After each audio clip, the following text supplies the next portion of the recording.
Bueno, yo les preparé una presentación para hablar en particular de la enseñanza de las ciencias naturales en el nivel inicial. Sé que también hay docentes de primer ciclo del nivel primario.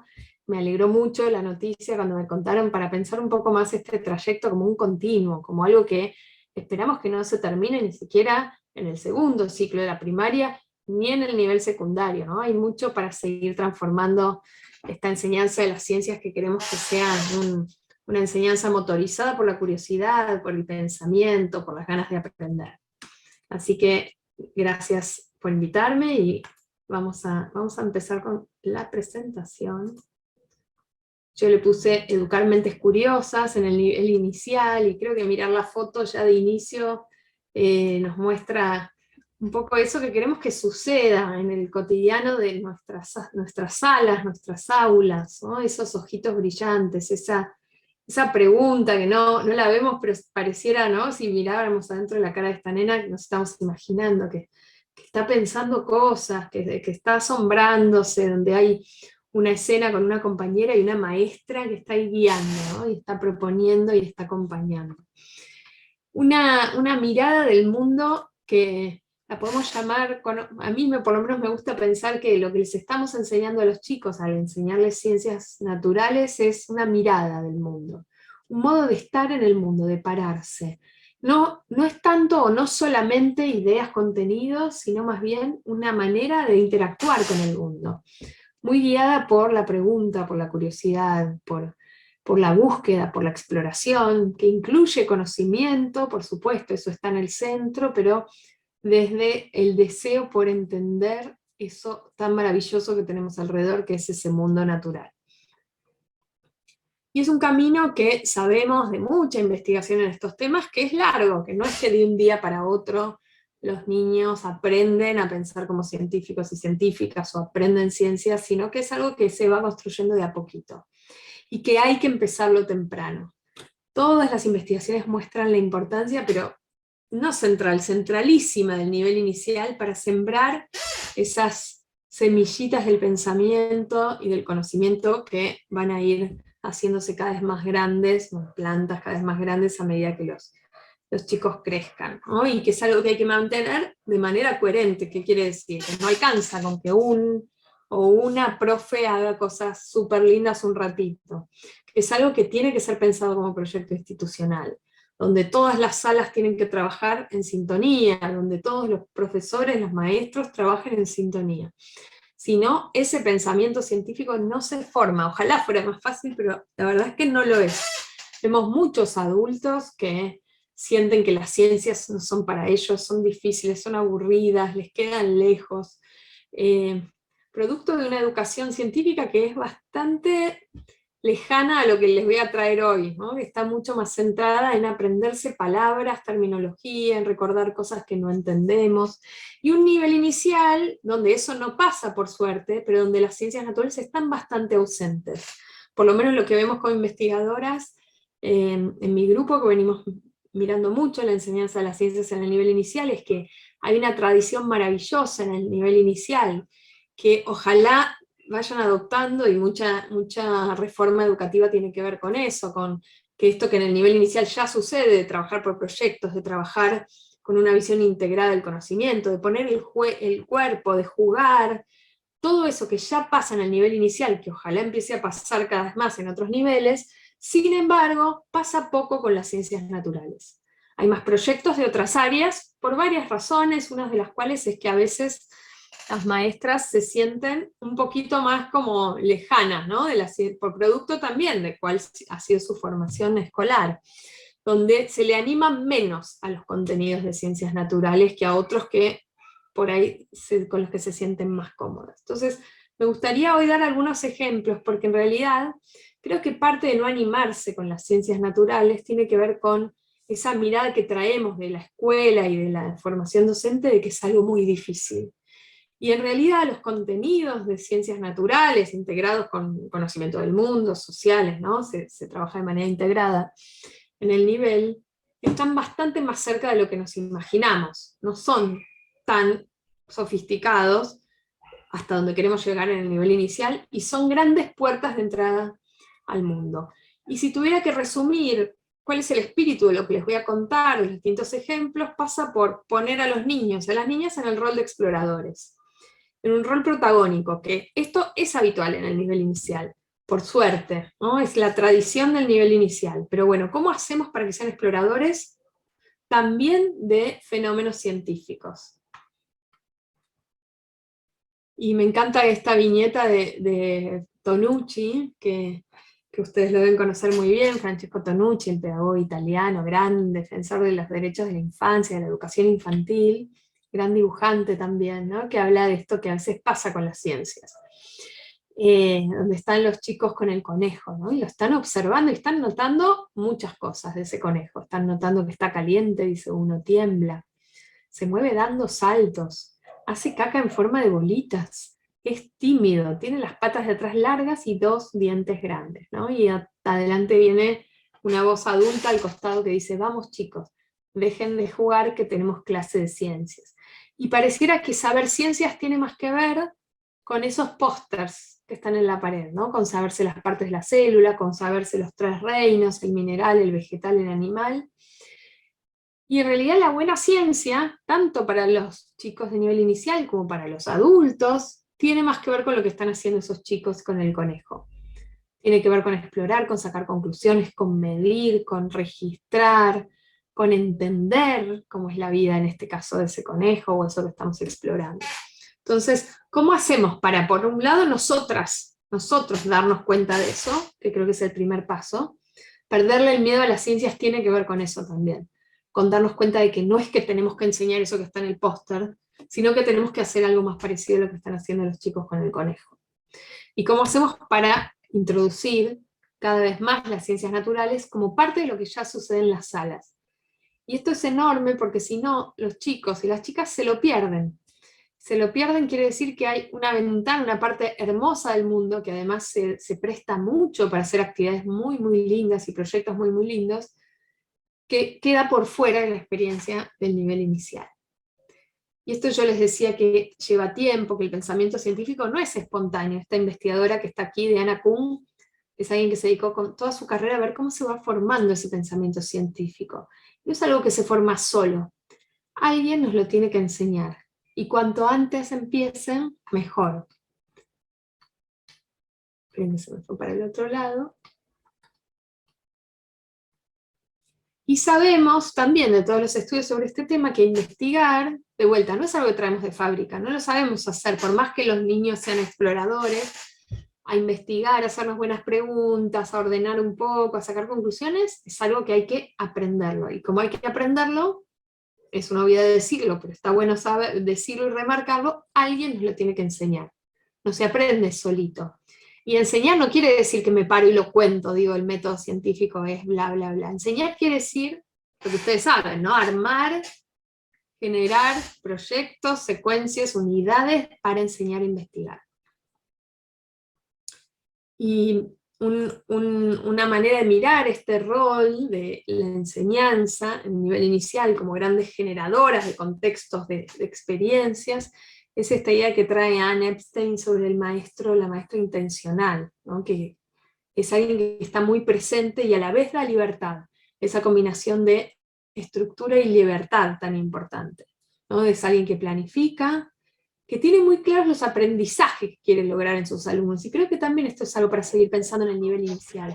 Muchas veces converso con maestras de nivel inicial, y bueno, y con todo esto tan hermoso que estás haciendo, ¿qué quieres que aprendan? Y por ahí la pregunta no está tan presente, ¿no? Sí está más claro en otros niveles, bueno, quiero que aprendan tal cosa. En el nivel inicial es más como, bueno, ¿qué quiero que suceda en esta actividad? Pero conectarla con aprendizajes ayuda. Ahora vamos a ver ejemplos de eso. Y entiende una maestra o un maestro intencional cuál es su rol como mediadora, como un aspecto prioritario esa mediación para el aprendizaje, que no es dejarlos solitos, ¿no? A veces la palabra solito es como, bueno, lo aprendieron solitos, bueno, a veces pareciera como que en una buena clase el chico aprende solito, es todo lo contrario, ¿no? A veces nos peleamos con la educación más tradicional de alguien que está parado bajando línea, pero entonces el otro extremo es los dejamos solitos. Bueno, ¿cómo generamos y andamiamos esa situación para que ese aprendizaje esté guiado, pero no coartado por nosotros como docentes. Entonces, esta pregunta es importante hacérsela. ¿Qué quiero que aprendan los chicos cuando hacemos tal proyecto de ciencias naturales? Y vamos a ver ejemplos. Una de las cosas que quiero que aprendan, una de las dimensiones de lo que quiero que aprendan tiene que ver con lo conceptual. Quiero que aprendan tal idea, tal concepto. Pero también, y esto es enorme y tal vez más importante aún que lo anterior, es que quiero que aprendan habilidades de pensamiento científico. ¿Cuáles son en el nivel inicial? Bueno, son el comienzo de estas habilidades que se van a ir complejizando a medida que los chicos son más grandes en primaria y en secundaria. Quiero que aprendan a medir, ahora vamos a ver ejemplos, ¿no? Medir con instrumentos no convencionales, pero es algo que quiero que aprendan a hacer. Quiero que aprendan a observar y a describir lo que observan. Quiero que aprendan a comparar y clasificar. Quiero que aprendan a hacer preguntas, a hacer muchas preguntas, a hacer buenas preguntas. Quiero que aprendan a experimentar, a recoger datos, a recolectar esa información, a registrarla, a sacar conclusiones. Quiero que aprendan a comunicar sus ideas, a poder contarle a otro lo que aprendieron. Bueno, todas estas habilidades de pensamiento, que algunas cada uno mirará de estas cuáles siente que trabajas más y cuáles menos, ¿no? Uno se hace su propia lista, ¿no? Decir, bueno, a ver, con el año pasado a ver si hicimos mucha observación, pero no medimos nada. Bueno, por este año está bueno enriquecer un poco en eso. O el año pasado experimentamos pero registramos poco. Bueno, por ahí hay que poner énfasis en eso este año, ¿no? Empezar a ver desde donde estoy, cómo doy un pasito más allá. Les doy algunos ejemplos de actividades donde estas habilidades de pensamiento empiezan a ser centrales. Esta es una actividad súper sencilla que me mandó una maestra que hicieron ahí en Perú, inspirada en un cuento que yo había hecho de una actividad que hice con chicos de primaria, después con mis hijos, que era una carrera de lombrices. Entonces decidieron hacer la carrera de caracoles. Y la pregunta que tenían era simplemente a qué velocidad va un caracol. Y entonces esa pregunta se la puede abrir, ¿no? Uno puede decir, bueno, ¿cómo hacemos para saber la velocidad de un caracol? Bueno, la puedo googlear si quisiera, ¿no? La puedo buscar en internet. Pero ¿cómo hacemos para nosotros averiguarlo? Entonces decidieron hacer estas pistas de carrera, poner la salida, poner la meta, poner los caracoles y decir, bueno, tengo que ver la distancia y de alguna manera medir el tiempo.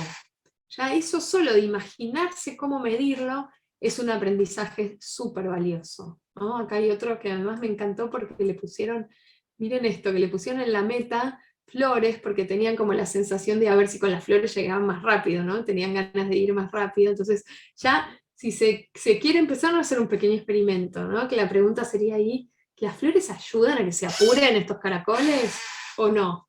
Entonces, cada experiencia empieza a abrir otras preguntas, y en realidad por ahí no nos importa tanto la velocidad del caracol, pero miren todo lo que intelectualmente está pasando solo con esto. Están pensando cómo medirlo, están recolectando esos resultados, están comparando en este caso los dos caracoles, están imaginándose un experimento nuevo que es el de ponerle flores.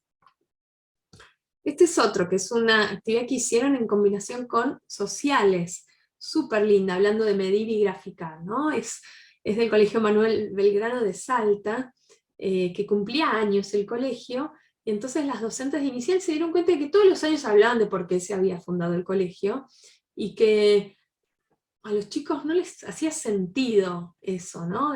O sea, era un montón de palabrerío de Belgrano y de la batalla de Salta, y un montón de cosas que era demasiado abstracto. Y entonces decidieron enfocarlo por otro lado. Entonces hicieron la pregunta entre ellos, ¿por qué y cómo fue fundado el Colegio Belgrano? Empezaron a surgir algunas ideas, cosas que los chicos sabían y cosas que habían escuchado, ¿no? Por ejemplo, un chico dijo, necesitaban guardar cosas de otro colegio y entonces fundaron este. Otros dijeron, bueno, fue construido por Manuel Belgrano. Otros dijeron para que los niños y jóvenes de Salta reciban educación, por albañiles. Hicieron esto que es súper sofisticado y a la vez muy simple, que es graficar, hacer un histograma, diríamos, ¿no? Un gráfico de barras, ¿no? Donde cada tapita representaba una de las respuestas. Y ahí vieron que la mayoría coincidían en esto de que era para que los niños y jóvenes de Salta reciban educación. Y después hicieron la siguiente pregunta, bueno, pero lo que dice la mayoría, ¿Siempre es así o a veces podemos equivocarnos? Bueno, ¿cómo hacemos? Bueno, vamos a preguntar a alguien que sepa. Y entonces hicieron la pregunta de a quién le podemos preguntar. Hicieron la lista de personas de la escuela, era un jardín que además tenía otros niveles educativos cerca, a quienes le podían ir a preguntar. Y anotaron y fueron tachando las entrevistas que ya hacían y pensaron, bueno, además de a quién, ¿qué le podemos preguntar para que nos cuenten? Y finalmente terminó con una celebración que hicieron en la escuela, donde pudieron contarles a los más grandes qué era esto que habían aprendido, sobre por qué se había fundado el colegio.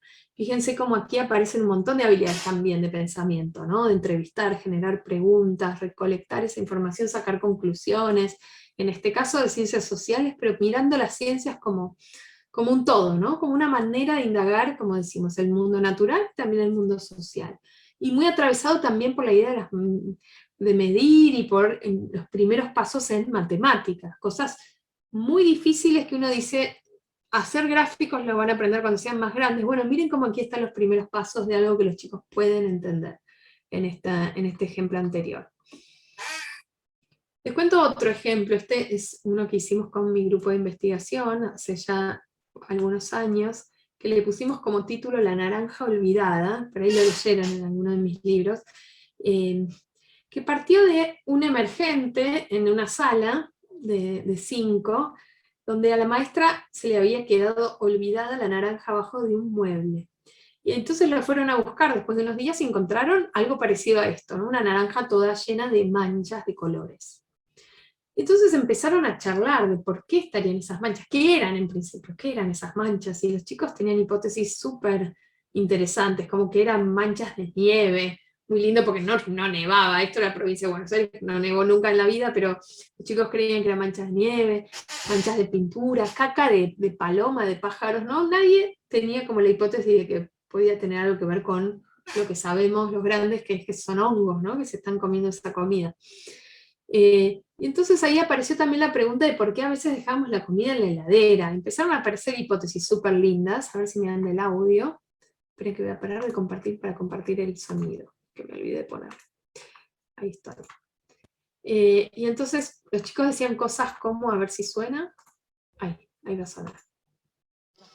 Una de las cosas que me enseñó era que era muy importante guardar la comida en la heladera. Sí, porque no te la come alguien. No te la come alguien. A veces cuando yo como la comida, voy al baño y ¿sabes lo que hace mi papá? Se la come. No.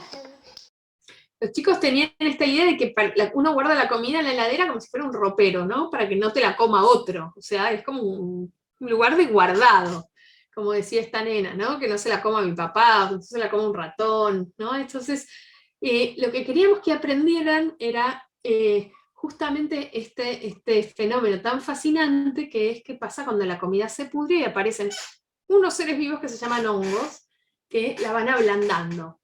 Y que la manera de evitar que salgan es ponerla en la heladera porque la heladera está fría y los hongos no viven ahí.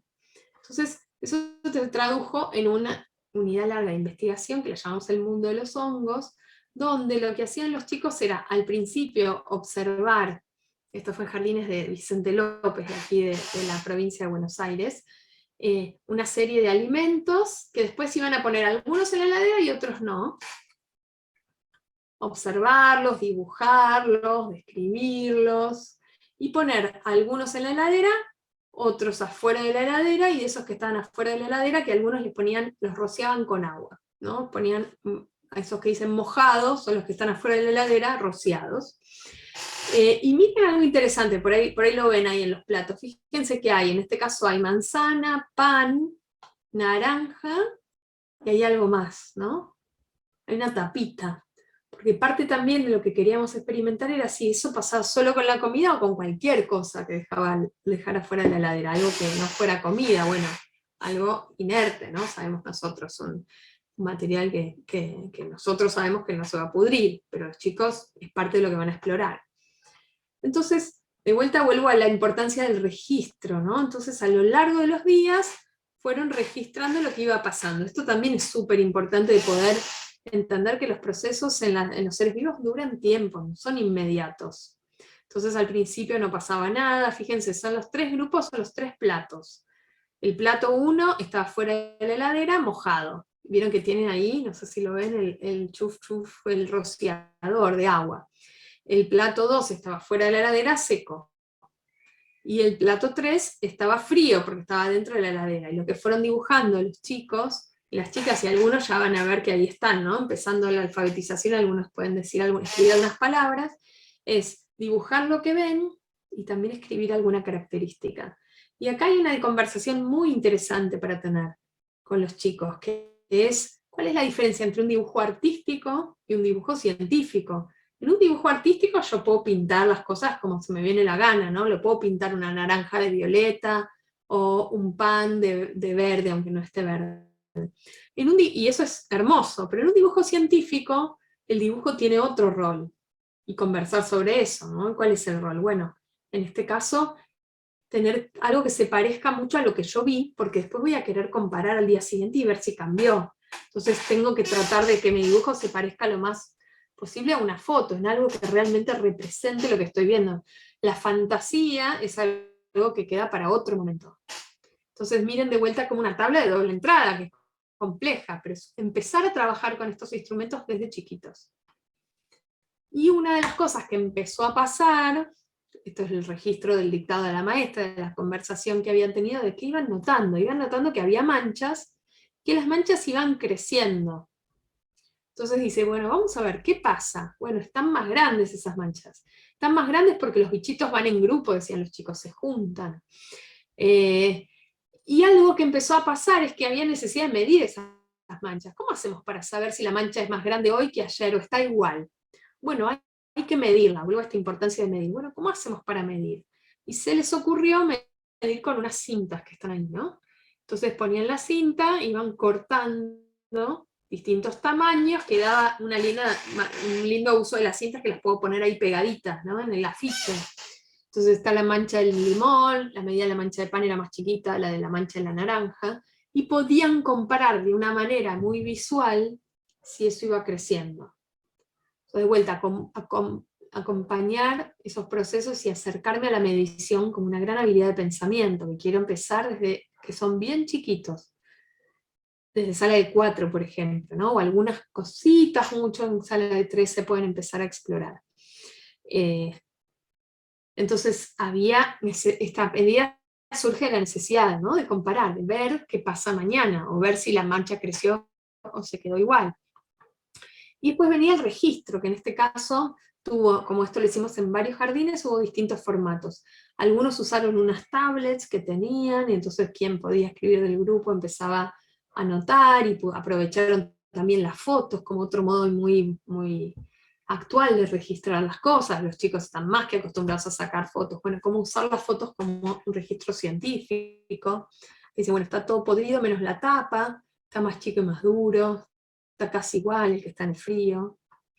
Y después algún momento también de registro de qué nos pasó aprendiendo esto, ¿no? Y de registro de quiénes eran.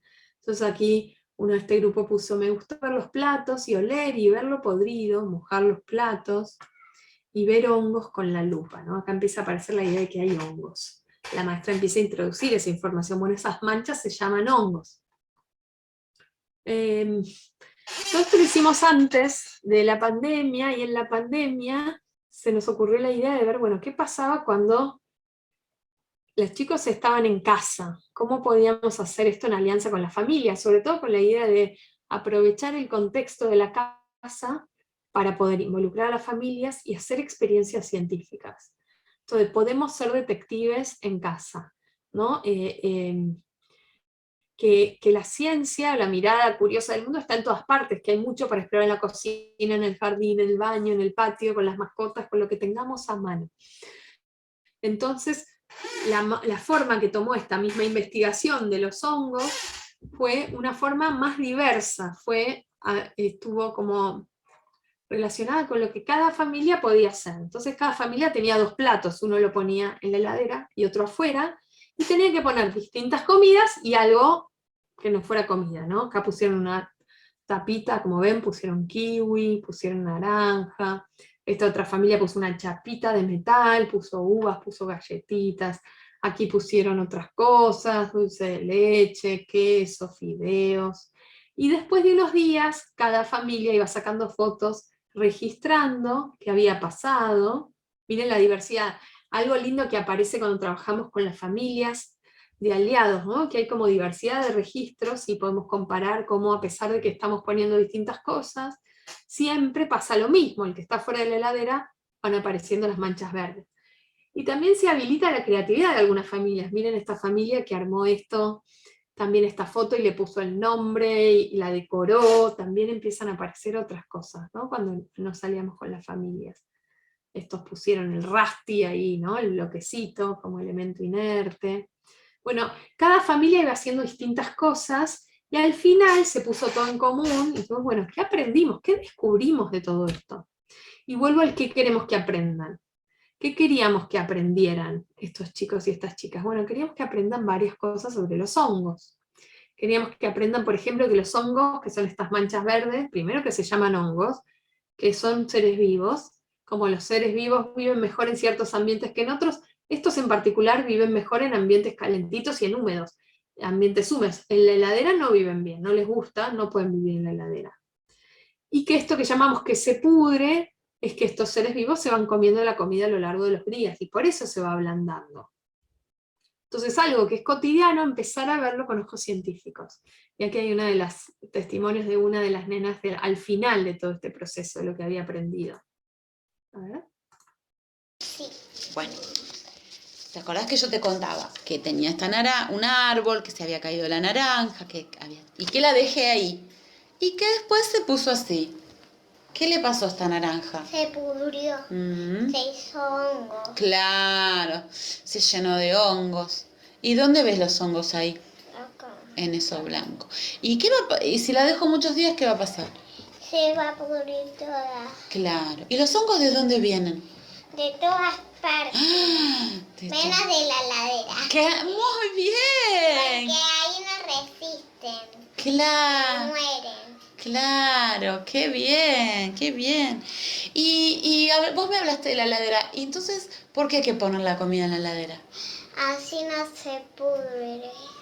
Claro, para que no se pudra. ¿Y qué pasa con los hongos? Los hongos se mueren. Se mueren en la heladera, claro. Fíjense, bueno, acá la maestra le está prestando la palabra, ¿no?, a la nena para ayudarla como a ir enriqueciendo y reformulando y poniendo en palabras lo que está aprendiendo. Fíjense, lo que pasó fue los chicos de una observación como mucho más cotidiana, de hay manchas, hay caca de paloma, hay nieve, empezaron a comprender algo que tenían alrededor y a darle un sentido, ¿no? A darle un sentido, y en paralelo además sucedieron todos estos aprendizajes de los que hablábamos, que tienen que ver con las habilidades de pensamiento, que son registrar, comparar, observar, contar lo que aprendí, medir, bueno, todo esto que pasó en esta investigación. Y después sí será el momento, cuando estamos ya cerrando, de contar, bueno, los seres vivos pueden ser animales, pueden ser plantas, bacterias no sería algo para contar en jardín, pero sí hay otros seres vivos que se llaman hongos, estas manchas se llaman mohos, empezar a ponerle nombre de a poquito, ¿no? Que hay muchos hongos distintos, estos en particular que vimos nosotros que tienen pelitos y son blancos y verdes se llaman mohos. Y como decía recién, estamos hablando también de una secuencia, en este caso, que trabaja muchas habilidades de pensamiento.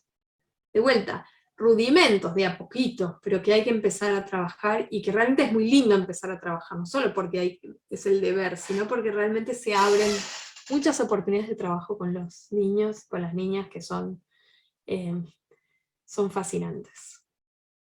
Entonces, hablamos de, hasta aquí, poner a los niños y a las niñas en un rol de exploradores activos, a partir de investigar el mundo cotidiano, tener en cuenta qué queremos que aprendan, tanto sobre estos conceptos que cada uno irá eligiendo y decidiendo, como sobre todo habilidades de pensamiento, ponerlas en agenda, ¿no? Que no son cosas que pasan mientras tanto, sino que yo tomo la decisión didáctica de decir, voy a trabajar la observación y la medición, por ejemplo, o en este proyecto voy a trabajar el registro, o voy a trabajar hacer preguntas, poner en agenda que no son cosas que pasan solitas, sino que las tengo que acompañar. Y aquí viene lo que dije antes, les voy a dar más ejemplos, la importancia del registro, ¿no? Empezar a registrar con dibujos, a comunicar de distintas maneras, de a poquito, empezar a introducir algunas letras, los chicos que ya vayan recorriendo más el camino de la alfabetización. Y les voy a dar un ejemplo de una experiencia también de otro jardín, donde los chicos y las chicas exploraron las fuerzas y el movimiento, que es un contenido súper abstracto, ¿no? La fuerza no la veo, sin embargo siento sus efectos. Si alguien me empuja o me tira, por ejemplo, yo siento que hay una fuerza, o siento, ¿no? Si hago fuerza, si alguien es fuerte, pero no la veo. Entonces, ¿cómo hacemos para trabajar algo que es abstracto, pero al mismo tiempo es cotidiano? Entonces, la manera que encontró este jardín de trabajar fue con el clásico juego de la cinchada, ¿no? ¿Quién no ha jugado a la cinchada? Donde tiran chicos de un lado, chicos de otro, hay un pañuelo y si se mueve para un lado o para el otro se ve esa fuerza de algún modo, hay una fuerza para un lado, una fuerza para otro, y según cuál sea mayor se va a mover el pañuelo, ¿no? Y algunos se van a caer y otros no, y es un juego divertido también, ¿no? Esto de jugar con las fuerzas. Bueno, empezaron jugando, registrando artísticamente esa cinchada con un dibujo de cómo había sido la experiencia. Ahí uno tiene mucho para explorar. ¿Qué pasa si tiro más fuerte? ¿Qué pasa si hay muchos chicos de un lado y poquitos de otro? ¿Qué pasa si hay grandes que se suman de un lado, se suman de otro? Empezamos a tener la posibilidad de experimentar distintas cosas, ¿no? Entonces, esas situaciones distintas empezaron las maestras las propusieron, y después los chicos fueron registrando. Dijeron, bueno, a ver, 11 contra 11, ¿no? Y dibujamos lo que pasó. Fíjense ahí, como en el naranja, lo que está esta niña es tratando de representar de alguna manera la fuerza. Fíjense, dice acá están los chicos y acá están las chicas, dice ahí en ese registro. Aquí pusieron 3 adultos y 20 chicos. ¿A dónde será mayor esa fuerza? Y acá la niña le dijo a la maestra, bueno, puede ser 3 flechitas porque tirábamos más con los 20, ¿no? Los 20 chicos le ganaron a los grandotes, con lo cual ella representó que había 3 flechitas.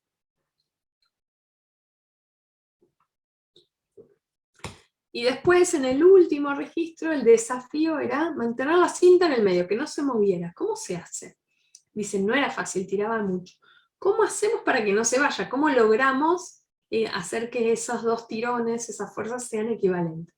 Y después miren cómo lo representó, ¿no? Y son primeras representaciones que son súper importantes para ir armando ese pensamiento. Una manera de representar eso tan difícil que es una fuerza. Distintos registros de la misma situación, ¿no?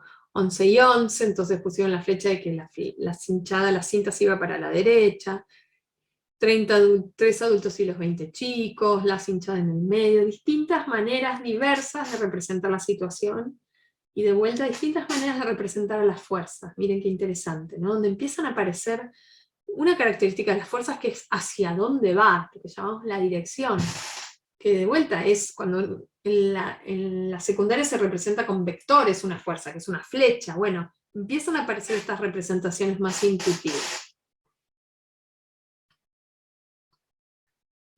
Y después apareció la idea que propuso la maestra de tirar una sábana, donde había una sábana en el piso y los chicos tenían que arrastrarla.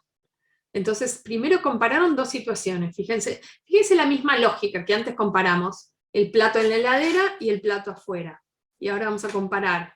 Y antes comparamos tirando muchos chicos de un lado y muchos de otro, o grandes contra chicos, o poquitos chicos, distintas situaciones que voy comparando para sacar conclusiones. Acá es 4 chicos sentados en la sábana, y un grandote tiene que tirar, o un niño tiene que tratar de tirar para ver si se mueven, y un solo chico sentado sobre una sábana. Entonces miren ahí las conclusiones de Catalina, dice, las chicas se agarraban para los costados, el que tira hace fuerza, puede mover la sábana muy poquito. En cambio, cuando hay un solo chico, puede tirar más fácil, se movía la sábana mucho, y miren cómo está ahí la fuerza, muy lindo donde lo dibuja, ¿no? Lo dibujan los músculos, y una flecha chiquitita porque se movió poquito, entonces no alcanzó esa fuerza que hizo, y acá se mueve mucho esa sábana, entonces hace la flecha más larga. De vuelta, maneras de representar lo que observo. Esta es otra. Acá dice acá hay más chicas y pesa más, entonces hizo unas flechas para abajo, porque están tirando para abajo. De hecho es cierto, la fuerza peso va para abajo. Y algo que me encanta es que cuando le preguntamos a esta nena por qué la había dibujado así, dijo que bueno, dibujó la cara roja porque la fuerza se ve que estaba ahí, porque se ponía toda roja la persona que estaba tirando. Y acá también, ¿no? Se movía más la sábana, entonces también se tenía que poner roja la persona que estaba tirando. Acá lo mismo, pero hicieron las flechas, y también hay algo medio de los músculos, ¿no? La fuerza ahí o la fuerza en la cara. Acá les sale, dice, está pensando la persona que está acá. Las flechas significan que las fuerzas vienen de todo tu poder, de las fuerzas que tengas. Las fuerzas están así porque está tirando. Y por último, que les quería traer esto también hoy, que es clave para ir cerrando este círculo, decir, pongo a los niños como protagonistas, pero ¿cómo? Bueno, armando situaciones donde tengan que comparar, donde tengan que registrar, y donde tengan que reflexionar. Y esto vale, y aquí las quienes me estén escuchando el primer ciclo, todo esto vale para la escuela primaria. Tanto porque los contenidos en muchos casos son los mismos, tenemos un currículum espiralado en ciencias naturales, donde el tema de las fuerzas vuelve a aparecer en primaria, el tema de los seres vivos, obviamente, los ejemplos que di son todos también de primaria, así que esta lógica de medir, de comparar, de experimentar, es muy importante que no se abandone en la escuela primaria. Y por último, un momento para reflexionar sobre lo aprendido, que la situación de enseñanza, la clase, el proyecto, no termine con que se acabó, sino que haya un cierre donde podamos pensar qué aprendimos. Y ahora les voy a contar algunas estrategias. Esto vale también para los alumnos de profesorado, esto vale también para los adultos. Si no está ese momento de cierre, el aprendizaje se nos pasa de largo. Necesitamos lo que se llama metacognición, o sea, pensar sobre el pensamiento desde bien chiquitos para poder aprender mejor. Y esta es una de las herramientas que se pueden usar, tanto en inicial como con más grandes. Yo a veces la uso con alumnos universitarios incluso. Y es una escalera, se llama la escalera de la metacognición. Metacognición quiere decir justamente pensar sobre el pensamiento, meta quiere decir sobre, y cognición sobre el pensamiento, la comprensión del mundo. Y se recorre de abajo para arriba. Y empieza con el ¿qué aprendí? ¿Cómo lo aprendí? ¿Para qué me sirvió? ¿Y en qué otras ocasiones lo puedo usar?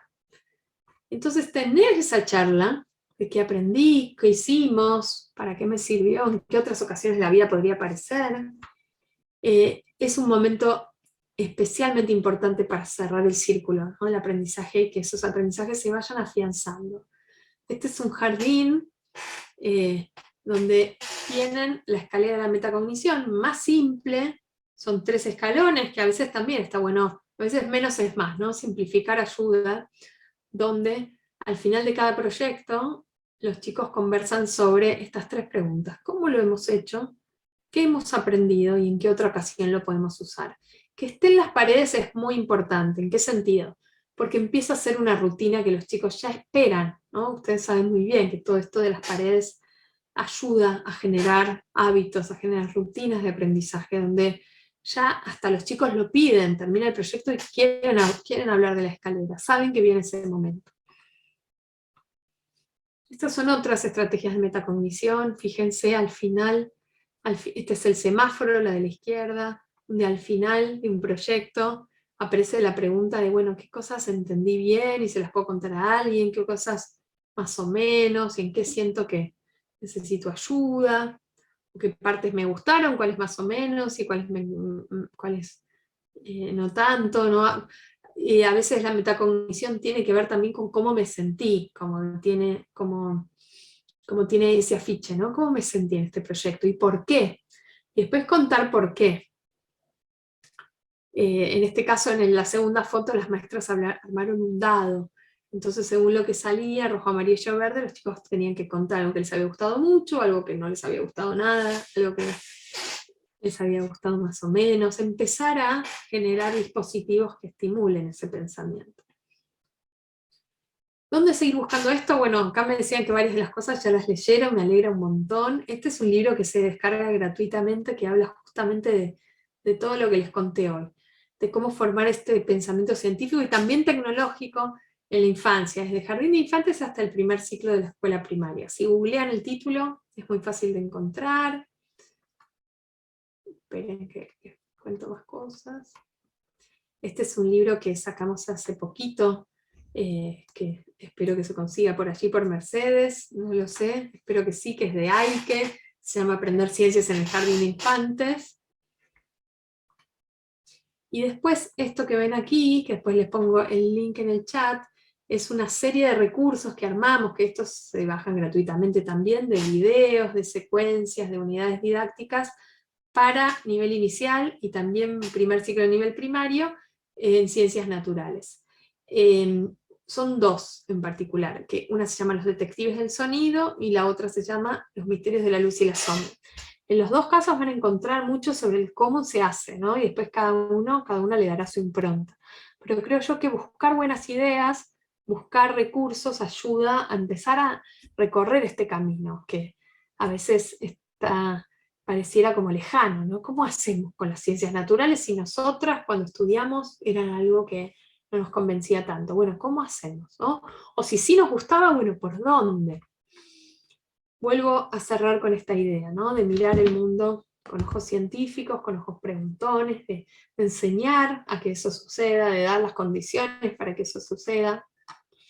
Y quiero terminar aprovechando esto de la metacognición, siendo fiel a lo que estaba predicando, vamos a hacer algo que se llama un ticket de salida. Y vamos a usar el chat para que me cuenten.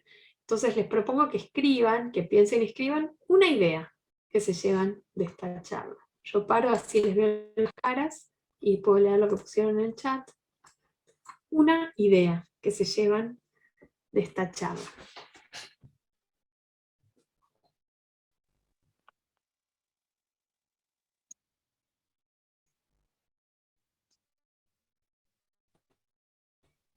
Yo de paso les voy a poner los links a lo que les conté.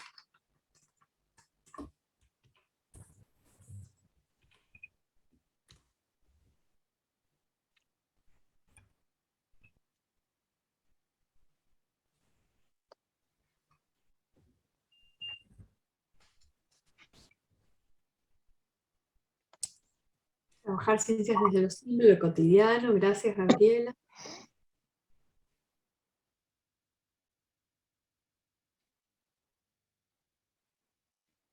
Escalera de la metacognición, una manera de evaluar la práctica de la clase del docente. Armar la escalera de metacognición con los alumnos en la sala, dice Raúl. Maestro intencional, dice María Laura.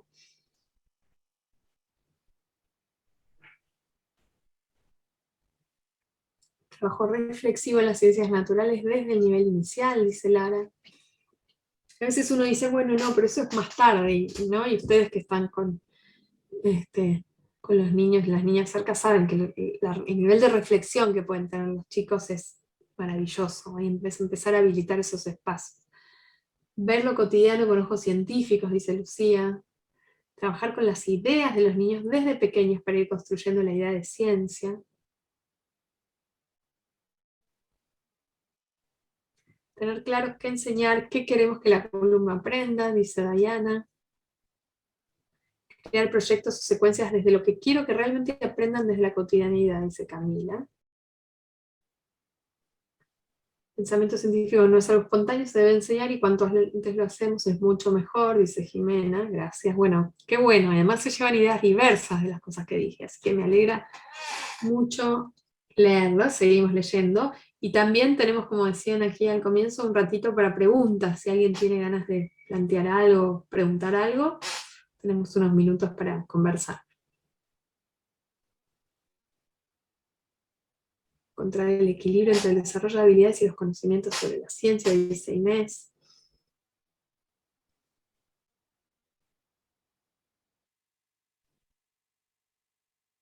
Bueno, muchas gracias por mi parte, y estamos aquí, estoy para conversar para las preguntas que tengan. Le doy la palabra al equipo del instituto.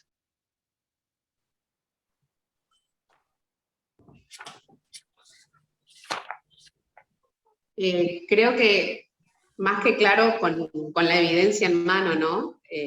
Cualquier marco teórico puesto en escena como lo pusiste, mucho para puntear, ¿no? Pensaba en este maestro intencional, en la búsqueda de a quién vamos con esa intención, ¿no? Y la pregunta clave, ¿qué quiero que aprendan? Pensaba para los dos niveles, ¿no? Lo que vos decías, ¿qué quiero que aprendan? ¿Qué quiero que comprendan? Y entender esto, que en el nivel inicial se inician con el desarrollo de habilidades o de capacidades, que por ahí, en este afán del ingreso a la primaria, saturamos o esforzamos ciertos procesos que en realidad llevan su tiempo, no es tan blanco-negro. Y mirábamos recién con Raquel, acá mi compañera, el abanico mirábamos lo que se puede, además de las ciencias naturales, abordar, ¿no? Las tipologías de texto, que creer que solamente de una manera, y en realidad lo que el niño de nivel inicial está alfabetizado, está construyendo todo tipo de proceso, ¿no? En estas habilidades, como vos decís. Y quedé con todos esos requisitos, esto de la observación, del registro, de la constatación, de la hipótesis, que son tan aplicables y adaptables a cualquier área, no necesariamente a las ciencias naturales, como es maleable, digamos, y se puede hacer esta transposición a cualquier campo de experiencia posible, digamos, ¿no? Y esto, ¿no? ¿A quién podemos preguntar? La famosa pregunta, ¿qué pregunto? ¿Qué busco en la pregunta? Porque también es importante eso, ¿qué es lo que quiero que ese niño me diga? ¿Qué quiero que me diga un dato? ¿Qué quiero preguntar? O cómo preguntar, digamos, ¿no? Acá dicen, lo que aprenden en cada experiencia en las cuales ellos son protagonistas. Claramente, en los ejemplos están, o sea, reflexiono sobre estas cuestiones que decís, digamos, ¿no? Y sigo pensando esto, ¿qué quiero que aprendan? Perfilar a las docentes en esto, ¿qué quiero que aprendan? ¿Qué quiero que comprendan? Y es un camino difícil, porque hay que cortar paradigmas, cambiar paradigmas que venimos de años, y empezar a trabajar de otra manera, digamos, ¿no? Que no quiere decir que lo que quiero que aprendan se los voy a decir, porque creo que el miedo que nos da es decir, bueno, si yo quiero que aprendan, qué sé yo, a medir, bueno, voy a ir y les voy a decir, vayan y midan así, y es lo contrario, pero es mi visión de los quiero llevar hacia ahí, entonces voy a generar situaciones donde sean protagonistas para ir de a poquito yendo hacia allá. Creo que esto de que quiero que aprendan es contracultural en el nivel inicial, como decís, porque está como asociado a algo que no tiene por qué ser así, que es pensar que quiero que aprendan, es que después entonces yo voy a ir y se los voy a recitar, como es algo más tradicional en otros niveles, que tampoco está bueno, pero en inicial menos, ¿no? Entonces, creo que a veces por eso hace ruido. Y a veces incluso la misma palabra enseñar está como no tan bien vista en inicial, ¿no? Porque no es como... Y enseñar es generar las condiciones para que los niños aprendan, no es pararse y hablar. Entonces ahí hay algo que a veces es resignificar ciertas cosas, pero saber hacia dónde los estoy llevando, en términos de qué quiero que se lleven, qué quiero que se lleven en sus cabecitas, qué quiero que aprendan a hacer, o a pensar, o a decir, eso ayuda a orientar mucho la práctica. Si no, a veces la práctica es más como, bueno, hago actividades lindas, ¿no? Y van a ir aprendiendo cosas, y está bien, pero saber qué busco ayuda a que esas secuencias, esos proyectos estén mejor diseñados. Sí, la verdad que sí. Pensaba en esta frase, decía, mirar el mundo con ojos científicos. Tonucci siempre en su libro pone mirar el mundo con ojos de niños, ¿no? No perder de vista eso. Él hace hincapié en la mirada de ellos. Y esto de que los científicos son un poco niños también. Hay algo de esa mirada que nos, como con la curiosidad que no murió en un científico, y que creo que es muy propia de los niños. Así que hay algo de los niños y los científicos que son... La curiosidad innata, ellos tienen la curiosidad en su gen, digamos, es algo nato en ellos, la exploración, la curiosidad. Ellos, siempre decimos, buscan lo que uno no puede mirar ni percibir, ellos te recogen del suelo y te hacen saber que eso es lo importante para ellos, ¿no? Es como una connotación muy fuerte para el nivel, ¿no? Siempre hablamos, hasta nuestro uniforme, los bolsillos llenos de esos elementos, ¿no? Que nos traen y a ver qué pasa con esos elementos en la sala. Sí, ¿Qué sucede, digamos? De grandes se nos pasan de largo, ¿no? Y creo que todos ustedes que trabajan con nenes chiquitos el tiempo, y hasta nada, cuando uno tiene hijos, pasa eso, ¿no? De repente empieza uno de adulto a mirar el mundo con ojos nuevos, con ojos de niño, de decir todo esto que yo ya estaba en piloto automático y no lo veía más. Y los niños y las niñas lo ven. Y a partir de eso, ¿no? Y un poco lo que pasó en esta sala de la naranja, es tener ese ojo atento docente, de estar al acecho de esos emergentes sobre los cuales puedo construir un buen proyecto. ¿No? Decir, bueno, a ver, pesqué que la naranja les dio intriga a los niños porque estaba toda de colores, y era raro, y tenía esas manchas, y a partir de ahí tirar del piolín para hacer un buen proyecto. Pero es algo que uno va construyendo, ese ojo, ¿no? También. O incluso partiendo de buenos proyectos que para ustedes ya tienen como docentes, es decir, bueno, ¿cómo les puedo meter algo que tenga relación con las ciencias naturales? Yo coincido que esta visión es aplicable a todas las áreas, pero creo que hay en general una necesidad de meter un poquito más de ciencias naturales en el nivel inicial, porque si no se la pierden, insisto, si no los chicos aprenden un montón sobre el barrio, sobre la familia, cosas hermosas que van a seguir aprendiendo en primaria, y muy poquito sobre, salvo la huerta o alguna cosa así, muy poquito sobre ciencias naturales en jardín. Y por eso nosotros hicimos estas dos secuencias que les pasé ahí el link, una es sobre el sonido y otra sobre la luz y las sombras, porque son fenómenos recontra palpables para nivel inicial y poco explorados. Todo lo que tenga más que ver con física y química nos parece muy difícil en general a los docentes. Y entonces, pero sin embargo son fenómenos recontra accesibles, ¿no? Si un sonido es fuerte o suave, agudo o grave, de dónde viene, si viaja por el piso o no viaja por el piso. Hay un montón de cosas, o la luz, qué pasa con la sombra, si se acerca el objeto a la fuente de luz, si se agranda o se achica la sombra, qué pasa cuando pongo un papel de colores frente a la luz y las sombras de colores, un montón de cosas que si necesito los ojos para ver o no, o además necesito la luz, qué pasa si está oscuro, bueno, un montón de cosas que son bien del mundo natural y que a veces nos la perdemos, ¿no? Por eso un poco yo vengo con esta, y gracias por la invitación a este espacio, porque creo que es importante empezar a traer las ciencias naturales más al nivel inicial, para que después, cuando se retome en la primaria, ojalá haya una base también. Bueno, abro la puerta a todos los que están presentes, a que te hagan preguntas, que se saquen dudas. Natanael, Ivana, ya, Rosa Peña.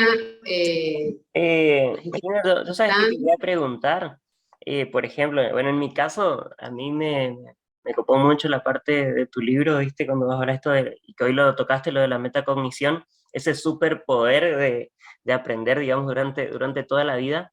Pero algo que me queda pendiente ahí también, quizás creo que está relacionado a esto, el tema del secreto, del arte, no sé cómo decirlo, del buen feedback, pero en la presencialidad, digamos, o sea, yo por ahí te he escuchado algunas veces esto de poder darle una buena devolución, un audio, que creo que es como que todo extra, digamos, extracurricular, por así decirlo, pero hoy que volvimos a la presencialidad, ¿cómo trabajar el feedback personalizado, digamos, con los chicos en el nivel inicial, en el primer ciclo de primaria? Yo trabajo más en secundaria, obviamente, ¿no? Y nivel superior, pero me interesa eso. Hago, por ejemplo, experiencias, te contaba por ahí experiencias que tengo con Judith, que por ahí es nuestro conejito de India en la casa, pero cómo poder trabajar, digamos, ese feedback personalizado, y como vos lo decís, ¿no? Y no morir en el intento. Hay mucho para decir sobre feedback, sobre retroalimentación, cómo le doy una devolución a quien tengo enfrente sobre lo que hizo, que lo ayude a valorar lo que hizo bien, y también darse cuenta de si hay algo que tiene que mejorar, cómo ayudarlo a dar el siguiente paso.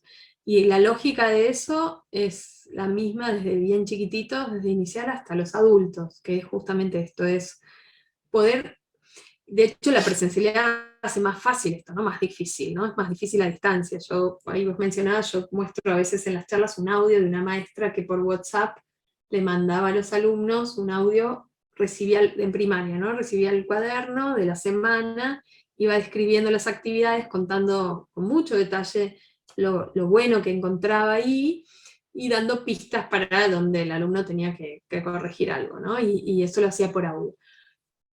Eso porque no podía en la presencialidad, pero estando al lado, estando cara a cara, es mucho más cercano, es más fácil hacer eso.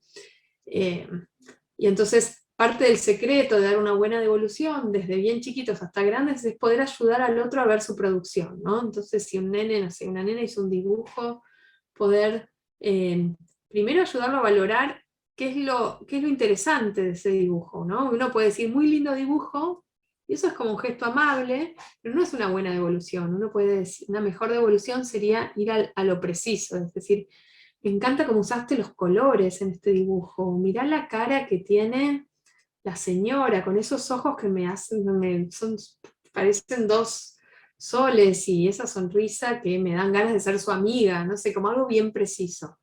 Y después la devolución es, la parte de la sugerencia es, bueno, ¿qué te falta, no? Y en el caso, no sé, de alguien que está haciendo como un experimento, por ejemplo, y vuelvo al registro, el ejemplo del registro que les di, de que iban registrando cómo se veían las frutas a lo largo de las semanas. Entonces uno puede decir, por ahí uno puede ver que el color en el que registraron no es el mismo, ¿no? Inventaron un color. Y ahí uno puede decir, bueno, a ver, contame cómo pensaste, ¿por qué lo pintaste de violeta? ¿Y cómo puedo hacer mañana si yo quiero acordarme de qué color era? ¿Cómo se te ocurre? ¿De qué otro color te parece que lo podríamos pintar? ¿No? En vez de decirle pintalo de amarillo, ¿entendés? Es poder mostrar por qué estoy dando esa devolución. En este caso es porque yo necesito tener un registro parecido a lo que veo para poder comparar. Eso con los grandes también, es como, bueno, me encantó cómo organizaste los autores en esta tabla. Tal vez podrías incluir 2 autores más en esta categoría porque así terminamos de entender mejor tal idea, ¿no? A eso se refiere el feedback muy preciso. En general no lo hacemos porque no tenemos tiempo, porque es más trabajo, por muchas razones, pero que los alumnos de vez en cuando reciban una devolución detallada es súper importante, y lo otro que es súper importante es que tengan una posibilidad de reentregar. Sobre todo los más grandes, cuando uno da una devolución por escrito, y esto todos los que trabajan en el profesorado lo saben, muchas veces los alumnos, uno se esfuerza mucho por dar una buena devolución y el alumno no lo lee, ve el número, ¿no? Y ya está. Bueno, para que eso no suceda, hay que pedirles que hagan algo con esa devolución. Si yo les propongo que completen tal parte, porque no está bien fundamentado o no está completo, les tengo que dar la chance de que me lo vuelvan a entregar, les subiré puntos, después veremos cómo cada uno irá como viendo cómo fue eso en la calificación final, pero el buen feedback requiere que el otro actúe con eso que no pudo hacer bien. Y para eso tiene que tener una segunda chance. Entonces ahí hay como una de las claves. Es más trabajo, entonces por ahí uno no lo hace con todas las producciones, pero es importante hacerlo con algunas.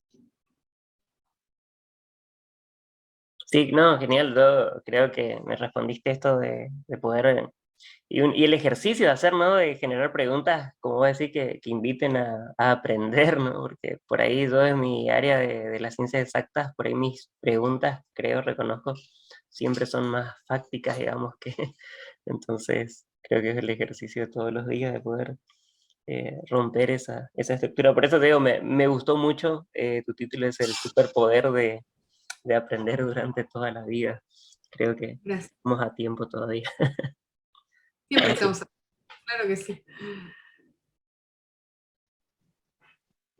¿Alguien más? Silvia, te vi por ahí. ¿Querés preguntarle algo? Lucía, Inés. Yo le vi a Inés que estaba levantando la mano. Queremos que Inés hable. Hola, buenas tardes. Inés, te dejo a vos. Y después voy. Me cargan. Yo soy fans tuya, Melina, por eso me cargan. Ella es Inés Melina que te estaba diciendo. Me hablaron de vos, quiero decir, cuando no estabas me hablaron bien igual. Ah, no me digas. No, lo que pensaba más que nada como una especie de reflexión, digamos, escuchando toda esta exposición que hiciste, ¿no? De la importancia de que en el nivel inicial, digamos, se trabajen las habilidades. Es una de las carencias por ahí que uno puede observar en el nivel, como que todo está centrado mucho en el conocimiento, en lo conceptual, en aquello que el niño puede llevarse como repitiendo información. Y entonces digo, qué interesante es, porque justamente en el nivel inicial siempre hacemos hincapié en esta cuestión de que el niño se aproxima, se acerca a determinadas ideas, pero no las elabora en su totalidad. Entonces digo, qué importante es trabajar las habilidades científicas como herramientas, como formas, como recursos que el niño puede ir teniendo desde chiquito para poder desenvolverse mejor, digamos, en otros niveles de la enseñanza y también en la propia vida. Alguien por ahí en el chat puso que les ayude a descubrir ese entorno, ese mundo, digamos, en el que él recién está empezando a explorar y a conocer. Entonces me quedo con esa idea, ¿no? Qué importante es darle importancia, valga la redundancia, a esto de las habilidades. Y por otro lado, también pensaba en esta cuestión de cómo hacemos, digo, como pregunta, Melina, cómo podríamos hacer como docentes para encontrar, digamos, en el entorno, en la sala, no sé, en el barrio, aquello que puedo traer al aula, no a la sala en este caso, y transformarlo en un proyecto, en una unidad didáctica, en una secuencia, algo que sea significativo para el alumno porque le va a ayudar a descubrir su entorno, porque le va a ayudar a conocer un poco más y a entender mejor eso que sucede. Digo, ¿cómo como docentes hacemos para convertirnos en buenos observadores y encontrar en ese entorno lo que podemos llevar a la sala? Le puede resultar interesante a ese niño, por ejemplo. Yo creo que hay una mezcla, me encanta tu pregunta, porque realmente es una pregunta difícil, ¿no? Porque si uno todo el tiempo tiene que estar como observador de los emergentes, es un trabajo artesanal cada año que cambia todos los años. Y creo que es difícil de sostener eso haciendo buenos proyectos todo el tiempo. Creo que tiene que ser una mezcla, estar atentos a los emergentes, pero también tener un repertorio de buenos proyectos que uno los vuelve a hacer, porque realmente a los niños, si hay algo bien armado, interesante, en general les va a interesar a los niños de este año y probablemente a los niños del año que viene también, ¿no? A veces tenemos en nivel inicial esta idea de que tiene que ser exacto, como personalizado para este grupo de niños, y que cualquier cosa que no surja exactamente de ahí no está bien.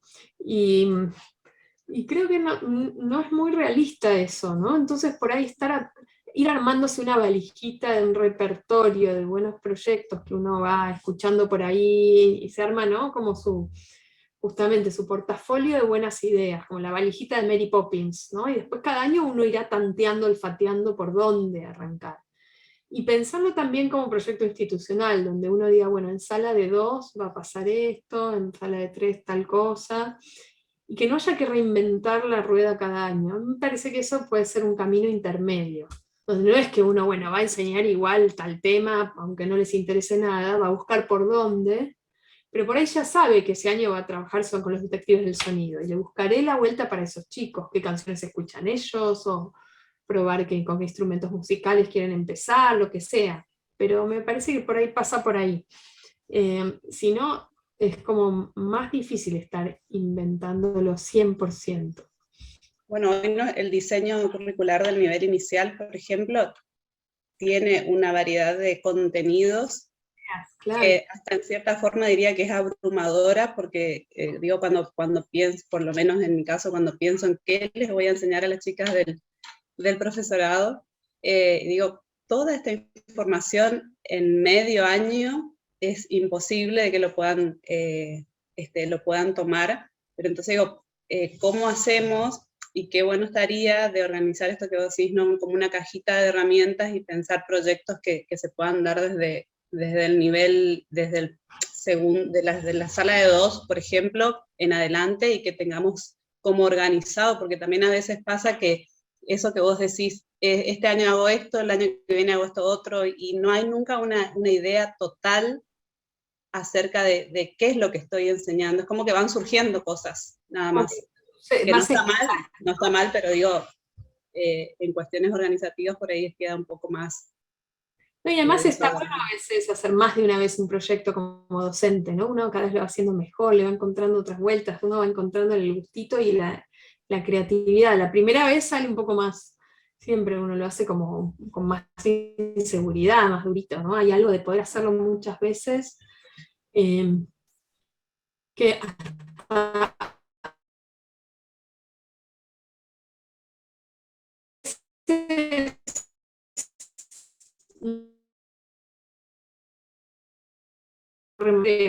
cada año un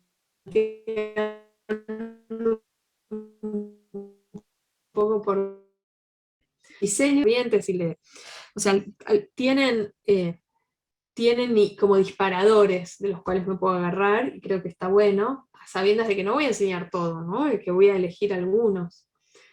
Para el profesorado creo que hay un desafío grande, que es por un lado que la enseñanza del profesorado se parezca lo más posible al tipo de situaciones que yo quiero que las futuras maestras hagan con sus chicos. O sea, no quiero que se paren y hablen, quiero que generen situaciones de exploración, con lo cual ellas lo tienen que vivir, pero al mismo tiempo es cierto que hay como que de algún modo reforzar ciertos conocimientos conceptuales que no se traen de antes. Para mí es un callejón sin salida. Yo lo que opto por hacer en general es elegir algunos temas bien elegidos y esos trabajarlos de la manera más coherente con el enfoque que quiero que trabajen después. A sabiendas de que la batalla de dar de vuelta a todos los temas de la primaria y de la secundaria está perdida. Y sí generar herramientas para seguir aprendiendo. Una de las cosas que hacemos en la especialización que nosotros damos en la Universidad de San Andrés, que sé que había alguien por aquí que la estaba cursando, me dijo Natanael. ¿Vos, Inés? Bueno, en la materia inicial y primaria, que todavía no la hiciste, lo que hacemos es armar un kit para la enseñanza, que es lo siguiente, ¿no? Y es un poco la herramienta que uno esperaría que se lleven los estudiantes, que es, cuando tengo un tema nuevo, que yo no lo sé, que en general es el caso, porque en general no alcanzaron el profesorado a enseñar todos los temas, es cómo encaro un tema que no sé. Por ejemplo, tengo que enseñar el sonido, armar un proyecto sobre el sonido. Yo tengo que repasar el sonido, porque nunca lo aprendí bien, no me lo enseñaron, no me lo acuerdo. Bueno,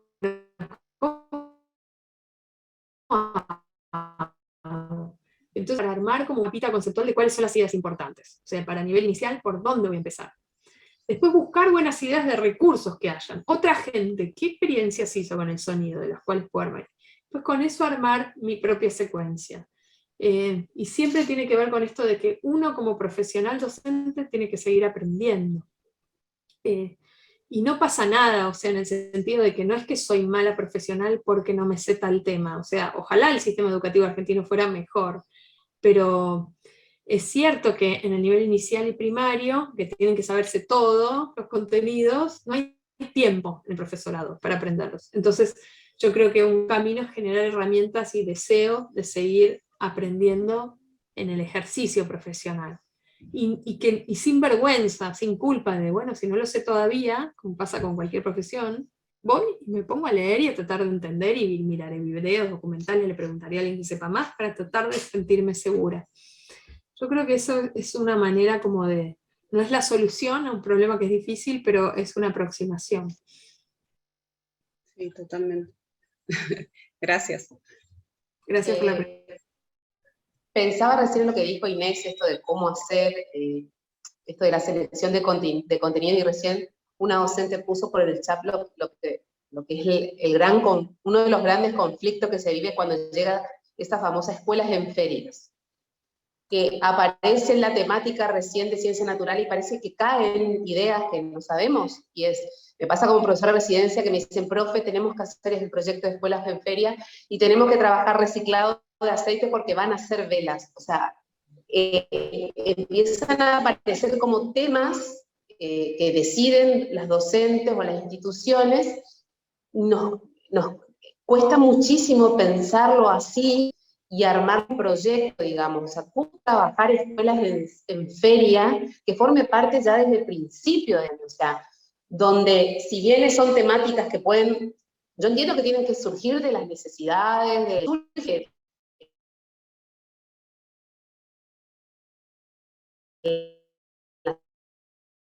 sala, digamos, pero escuelas en feria, y hay la hipótesis y todo, y ahí yo no te explico lo que vivimos todos, mismas las docentes. Digo esto tomando lo que recién una docente puso en el chat, ¿no? Pareciera que ciencia natural aparece ahí en escena, ¿no? En escuelas y en ferias, ¿no? ¿Cómo romper eso y cómo trabajarlo?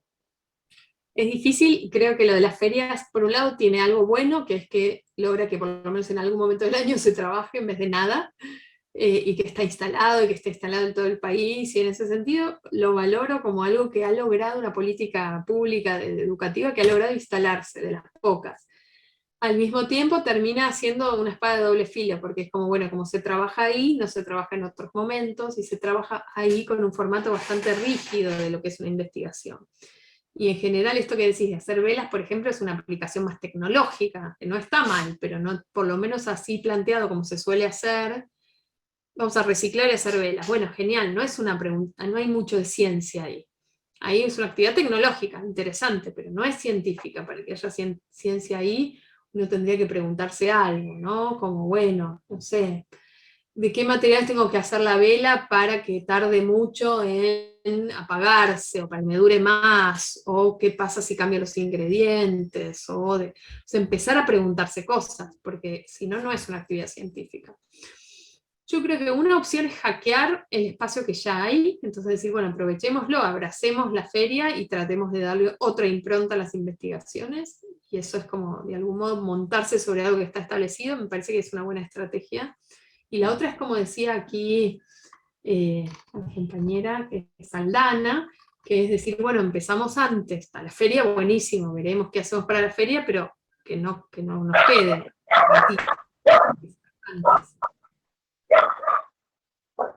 Acá, como dice Rocío, empezar a trabajar en abril para que cuando llegue la fecha no sea un caos, totalmente. Incluso si uno quisiera trabajar para la feria, si uno trabaja ese último ratito, último momento, hay poca chance de que salga algo lindo. Seleccionar de mi caja de herramientas, dice Rocío, por ejemplo, una propuesta que incluye los métodos científicos, totalmente. Y también descontracturar, que un método científico no es necesariamente hipótesis todo el caminito, puede ser puede ser la carrera de caracoles, por eso les mostraba esos ejemplos más sencillos también, donde uno puede hacerse preguntas más reales para los niños. Probablemente los niños no se pregunten cómo hacer velas para reciclar materiales, ¿no? Pero, es Meter la ciencia de contrabando también, como para que entre en otros proyectos, porque por ahí pasa también que la abordamos sola a las ciencias, sin entender que también se involucra en otros espacios. Puede ir de la mano de las ciencias sociales, de matemática, de lengua. Definitivamente, y eso hace que tenga más chance de entrar, ¿no? Porque si no es como, bueno, el proyecto de ciencias naturales queda solito, porque nadie sabe muy bien cómo hacerlo dialogar con otras áreas. Es verdad que para poder hacerlo hay que saber del contenido, pero también uno puede buscar buenos proyectos que anden dando vueltas, que sean más integrados y partir desde ahí.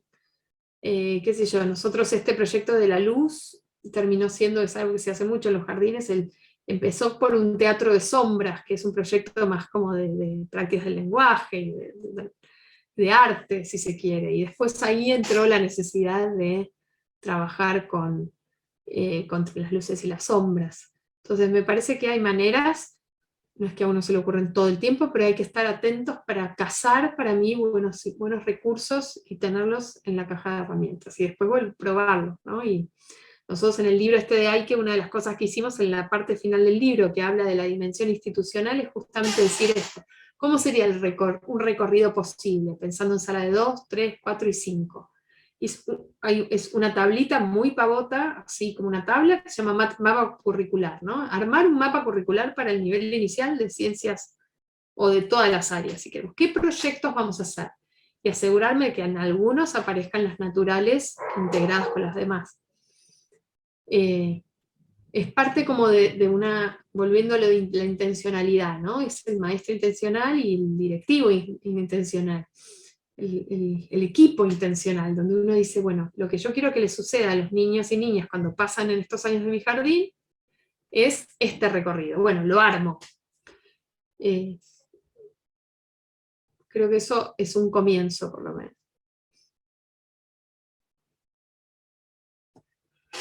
Qué lindo. Acá Mirna dice algo muy lindo, que es que empezaron a trabajar desde marzo, que la respuesta de los niños fue tan positiva que pedían más experiencias. Suele pasar, ¿no? Porque realmente las ciencias naturales muestran como cosas que son atractivas, con lo cual uno dice, qué picardía no trabajarlas, ¿no? Y cuando llegó la ciencia teníamos temas variados para presentar. Hermoso, gracias. Les agradezco mucho Bueno, la Melina, ¿qué decirte que no hayamos dicho ya, ¿no? Le cedo la palabra a Lucía para que dé el cierre, no sé si se me cortó, pero si no, le cedo la palabra a Lucía, nuestra rectora, para que te despida, y aprovecho y agradezco a todos los que han participado, y nada, más que gracias. Te cedo la palabra a Lucía. Dale. Bueno, Melina, la verdad es que hiciste un recorrido impecable. Seguramente todos los cursantes del postítulo y hay de un jardín y de una escuela y docentes que están participando van a seguir, va a ser como muy inspirador tus palabras. Hay algo que vos también repetís un montón, especialmente para los que no venimos del ámbito científico, que es esto de volvernos un poco científico, volvernos un poco niños y empezar a preguntarnos y no olvidar que somos modelos. Hoy fuiste un modelo y nos inspiraste y nos llenaste de ganas para seguir despertando todo esto que nuestros niños de inicial y primaria tienen. Así que muchísimas gracias por haber estado acá en Corrientes. Fue la verdad muy generoso de tu parte. Así que muchísimas gracias. Bueno, un placer enorme y éxitos con este postítulo o posgrado que están armando, y quienes están trabajando en formación inicial también, y quienes están en primaria y en la sala también escuchando, así que tengan un hermoso comienzo de año lectivo y seguimos en contacto. Gracias, y gracias a Natanael que estuvo ahí escribiéndome súper cerquita, así que bueno, un placer acompañarlos. Gracias. Gracias a vos, Melina, la verdad que... Gracias. Que estén muy bien. Chau, chau.